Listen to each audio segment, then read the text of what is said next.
Hey, good morning, everybody. Here for another episode of The Deeper Dive, where we talk about deeper application for our Sunday sermons. So, without further ado, let's get right into it today. Pastor Tony preached a wonderful message yesterday, continuing our series on the power of words. Your words matter. Absolutely.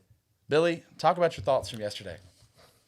Mine are kind of compiled from the previous week. The message is starting to sink in a little bit more, and I'm looking at real life application. And the thing that I've noticed for myself, because it's been on my mind, I'm watching the people around me, I'm watching myself, is quite simply how easy it is to speak negatively and not even realize it. Yeah. We're so conditioned in this world that that words don't matter to a certain degree, as far as people just off the cuff will say whatever is on their mind. Absolutely. Most of the time, people don't think about it, and I've caught my family.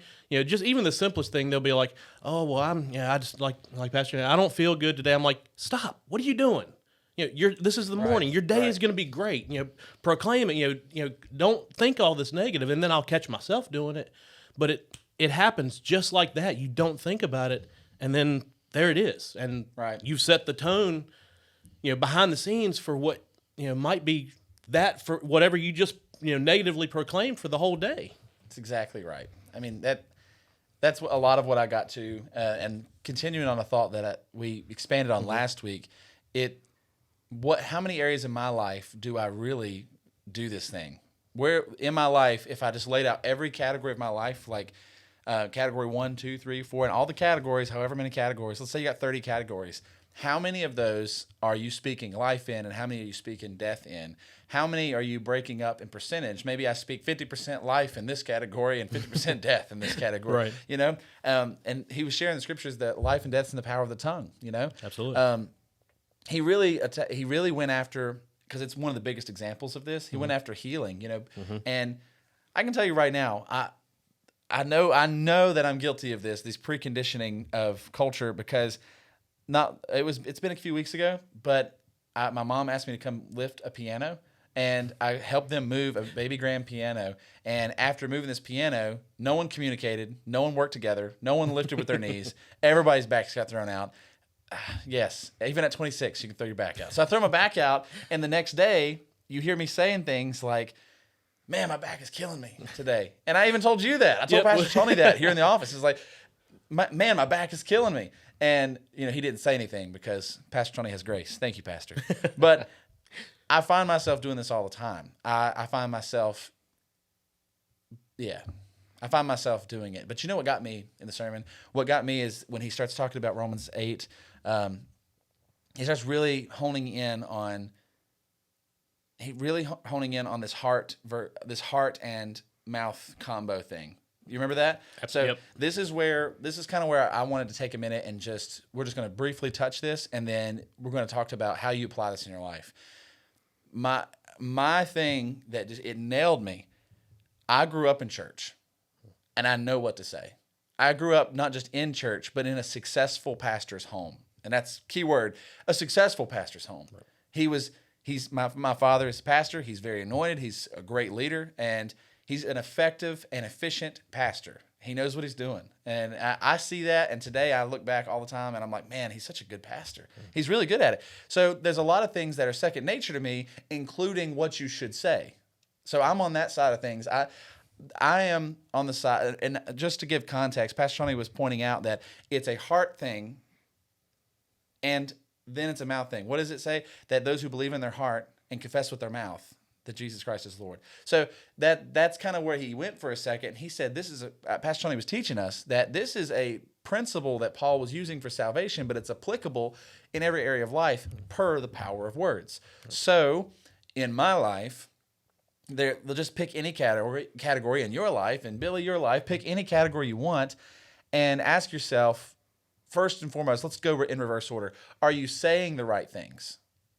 Are you speaking life or are you speaking death? Okay, so let's just identify where you're at, because that's why we're starting there. It's the easiest place to start.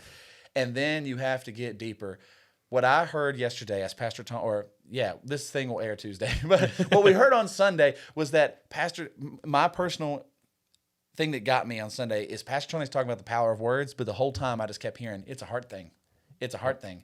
It's a heart thing. Now, that may not be for you. Maybe your heart's pure as gold and you believe God for everything, but you speak death. And as Pastor Tony was showing us, what you have to believe in your heart. Thank God for the Holy Spirit who will give you the faith if you don't have it. It's actually one of the gifts of the Spirit. So he will give you the faith in your heart. You have to believe and trust him, and the faith builds up in you. It's in your heart. You believe God for it, and then out of your mouth you should be speaking life and speaking the blessings of the Lord. It's both, and they have to work together. And he actually said, quote, if you don't have these together, they negate one another. So if you speak the right things but don't believe in your heart, cancel. If you have it in your heart but you don't speak the right things, did I say that twice?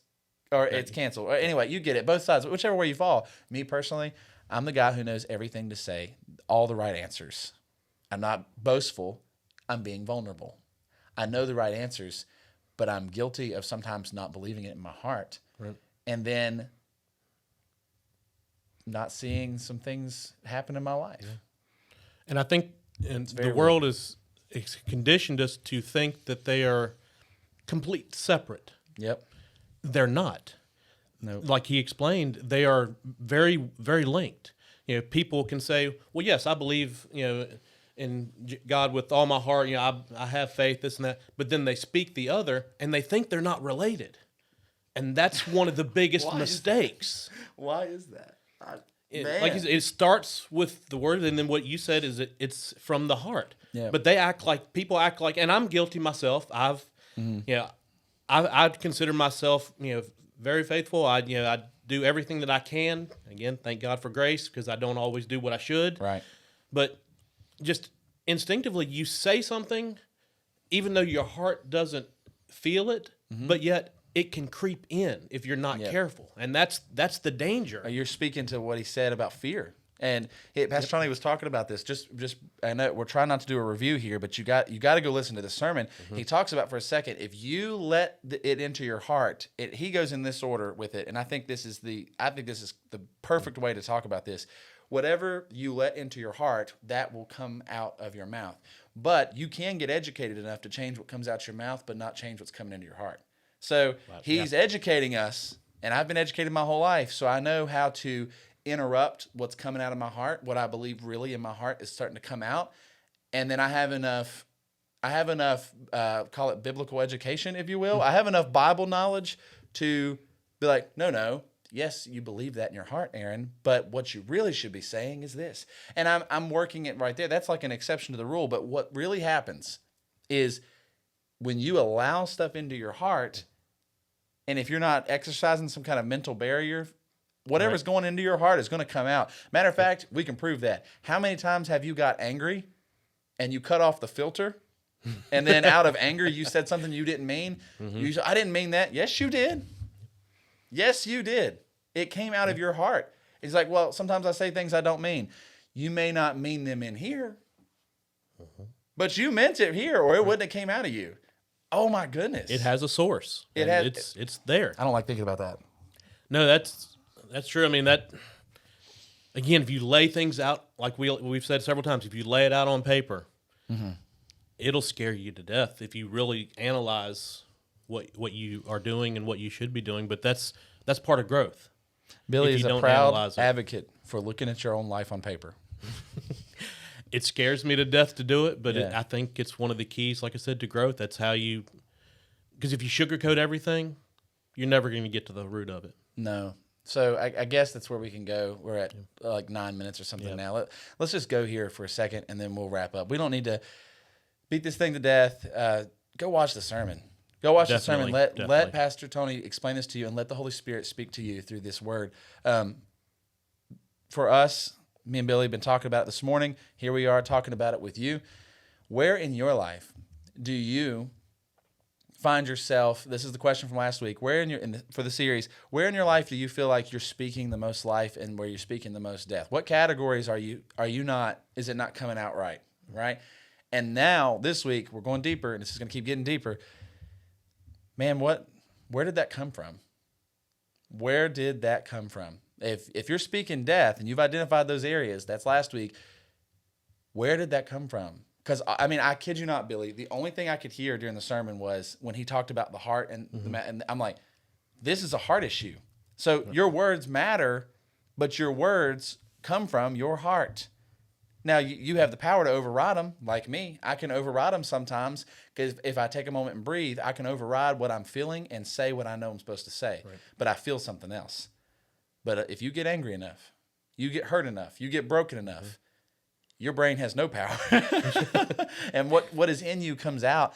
So the question is, where is it coming from? Are there friendships in your life that are actually introducing poison into your soul?